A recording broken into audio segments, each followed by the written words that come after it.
Okay, we finally finished that one. I hope a couple of you are at least trying to work on it slowly. This week, what happened? It's July 10th. Hope everybody had a safe and sane 4th of July. We had a great time out here. Did something I would never think I would do or enjoy. Went to like a fireworks show where there were about a bazillion people, and everybody was parked all over the place, making it really hard to get anywhere. And it was really funny watching people leave this thing, because all of a sudden everybody wanted to, when it was over, they all got in their cars and started them up and got in line and sat there for at least 45 minutes before any car moved. We sat out on our chairs in the field we were in and just sort of enjoyed the, well, anyway. Scotts Valley, California was where we were. Just in the mountains a little bit. So what happened this week? Finished up Villa-Lobos. Had a few student reviews. This was really cool.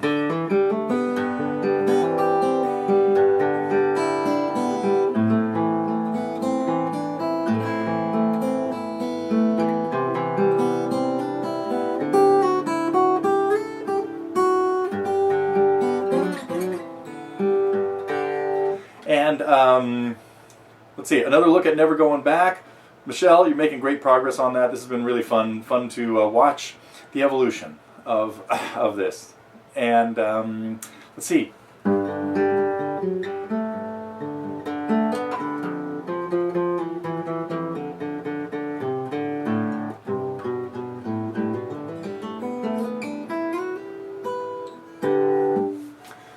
If you could read my mind, Bill. Oh, so you know what? Probably. Never mind. No, probably better if you're going to put something in the uploaded for review stuff to not put it in Busking, because then you get two different threads of comments on it. It gets hard to keep track of what's going on. So, but the Busking thing, I gotta tell you, that has been really cool. I mean, seeing things like the Decemberists, Jim and his daughter, I think, doing Jerry Garcia, having now listened to that song when it does this to this. When it comes to rest on the A, now I definitely, having listened to that song now, well, because of watching that video, stick with my original opinion. Dorian for the first part in the A minor, although it's barely even revolving around the A minor, it doesn't really ever feel like that's home. But the D does set it up in that mode, and but the G, D, and A thing is, to me, feels like it's coming home to A. So that puts us in. You guys all know the answer to that. Okay, what else we had? Cool Jackson Browne tunes.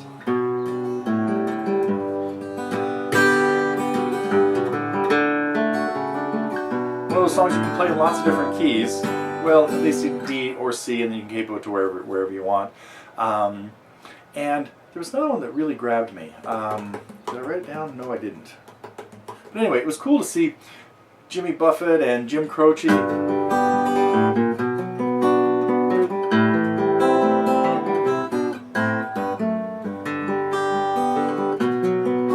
Lesson on this yet, have I?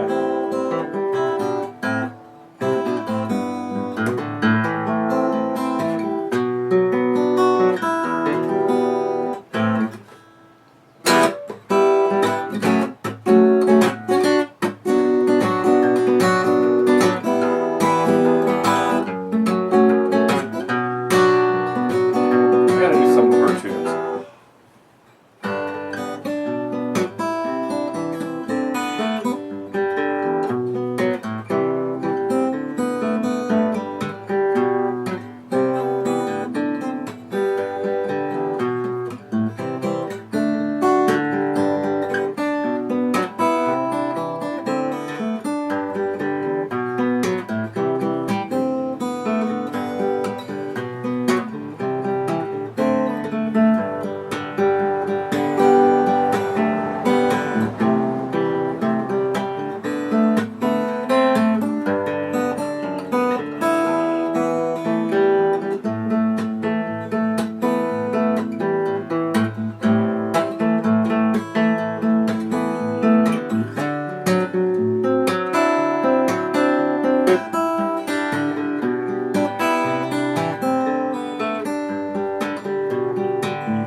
What do you think? Should we make a lesson out of that one?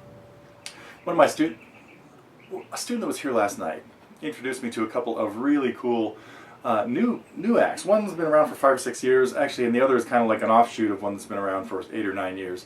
But has anybody out there been listening to either Joe Pug or Father John Misty? I gotta research more. But last night at Pete's lesson, we were listening to some stuff there, and there were some pretty cool tunes. So I might try to turn the corner and do something. It's been a long time since I've done something current, I think. Stuck in the 60s and 70s. What else did we have this week? Lovin Spoonful. Unfortunately, when I did Coconut Grove last week, I thought, maybe not unfortunately, but after doing Coconut Grove, I thought, oh man, I've totally neglected John Sebastian. And kind of a little interesting sideline of those guys. There was a band in New York earlier called the Mugwumps that had an interesting connection to two bands that eventually seemed like they seemed almost interchangeable. But one of them stayed in New York and the other came to California. Okay, enough about that. I'm sure everybody knows what I'm talking about. Wiley, that was very cool. The snake thing. And really interesting that video is out there of what was his name, Ray Wiley Hubbard, right? Doing a short little video on how he plays the song. I can't remember now. Well, I mean, it was like this E thing.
Always fun stuff to play. Let's see, what else did I really want to talk about? I had a few other things. Did we get to all the songs that we did this week? I think so. Oh, two. So just a couple of other cool things. And then on to the rest of the day. But I want to thank Vanessa for doing the Evanescence lesson. That is a really interesting song. I got to tell you, about 3 years ago, two of my high school age students who had lessons like near each other, I think you may have seen a video of Paris. She was probably like 15 or 16 at the time, and her and my other student Ryan. So Paris and Ryan. Maybe I never did put this up, but Ryan liked playing stuff like that, but he didn't like singing. And like just before his lesson, he heard Paris singing, and he kind of asked her if she'd like to work on some songs, and that was one of them that they did. And it's interesting that Vanessa dug up this the video of just the guitar and vocal thing of it, because that's sort of what I did for them, was put together a guitar version for Ryan to play and for Paris to sing. So I will have to dig through the archives, because I think I do have a video of that, and I don't think I ever put it up. We'll see. Put that on my list of things to do. Remind me if I forget in the next week or two to see if that happened. And I think that's about it. What else happened this week? I really like I got to do more Gordon Lightfoot songs, I think, because, well, I say that, and then I also have to do more Jimmy Buffett songs and all the other cool things that we've been seeing on the forum lately. So, what are we going to end with? How about a little Blind Blake?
forgot. I have one more thing I want to show you. My other students last week. Oh, dropped this off. Gotta get that shoulder fixed. Really cool book. The Guitar Player book. And it's 40 years of articles from Guitar Player magazine. Open it up here. We've got an article on Brian Setzer, Andy Summers, commercials, Zach Wilde, Angus and Malcolm Young, Tom Morello, Warren Haynes, George Harrison, Ry Cooder, Albert Collins, John McLaughlin. Here is Roger McGuinn talking about 8 Miles High and his Rickenbacker 12-string. Sounds like the Byrds.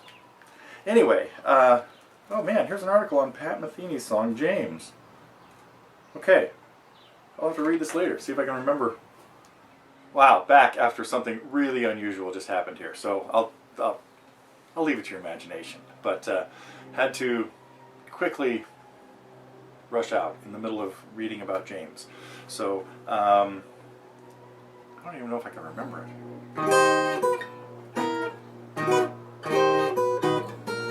There we go.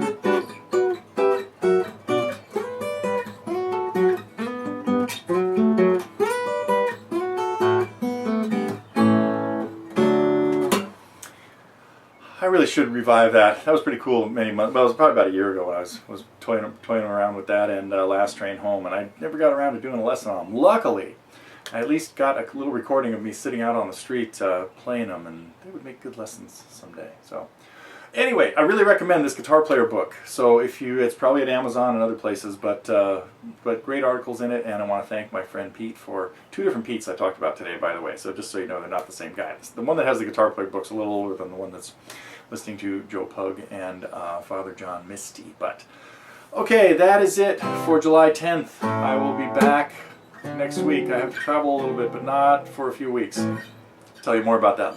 More about that later.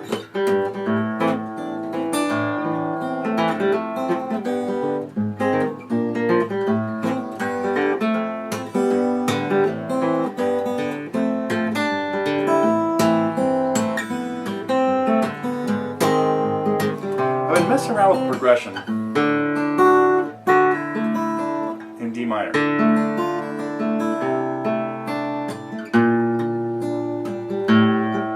Now, if you want it to be, I'll save that for another day. Okay, enough for today's news. I will see you next week.